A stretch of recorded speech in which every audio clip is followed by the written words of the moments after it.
이처럼 2036 하계 올림픽 유치전에 뛰어든 전북자 지도는 유치에 따른 경제 효과가 수십조 원에 달할 것이라고 분석한 바 있습니다. 최근 올림픽을 유치한 도시들이 연이어 대규모 적자를 내는 상황과는 상반된 자료인데요.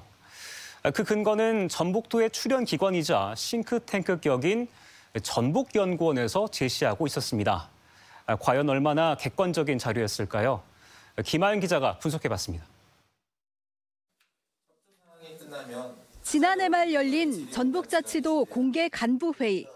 사실상 2036 하계올림픽 유치 도전의 당위성을 홍보하는 자리였는데 그 학술적인 근거를 제시한 건 전북연구원이었습니다.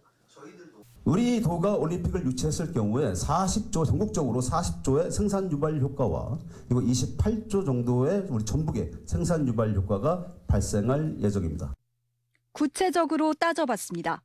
전북연구원은 2036년 하계올림픽이 전주에서 개최될 경우 생산 유발 40조 400억 원에 더해 별도로 17조 8천억 원의 부가가치 유발 효과가 날 것으로 추산하고 있습니다.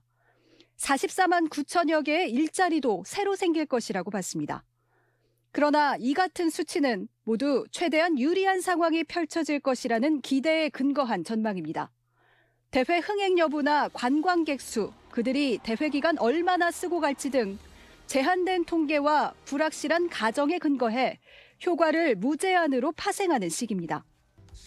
일명 산업연관 분석 기법으로 주로 정책의 타당성 분석보다는 화려한 숫자가 필요할 때 쓰입니다.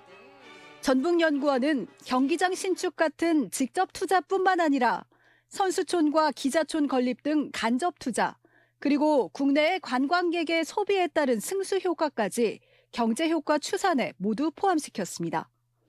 직접적으로 돈을 자기네들이 써서 하는 부분과 대회를 했더니 사람이 와서 쓰는 부분까지 다 포함하신 거예요.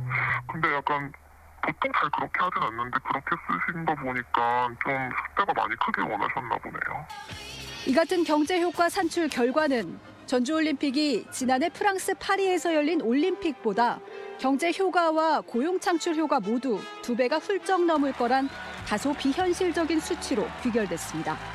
그럼에도 불구하고 현재 나와 있는 분석 기법 중에서 가장 신뢰성이 높고 하는 게 산업연관 분석이에요.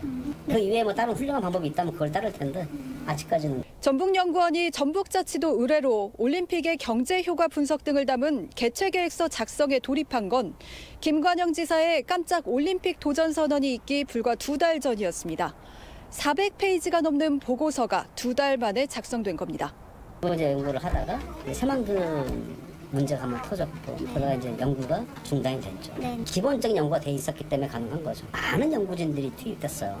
과대 포장된 경제 효과에 근거한 국제 행사 개최는 자칫 지자체의 재정 부담으로 이어질 수 있습니다.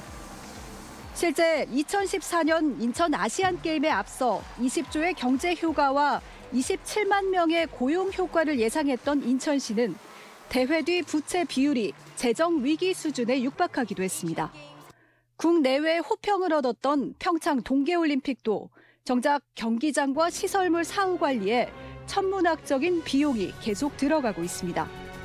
60억에서 지금 거의 한 70억까지 가고 있습니다. 정부가 처음에 유치하고 했을 때는 같이 해서 경기장도 같이 짓고 했었는데 지금 끝나고 나니까 이 선을 확실하게 그면서 애로사항이 되게 많고.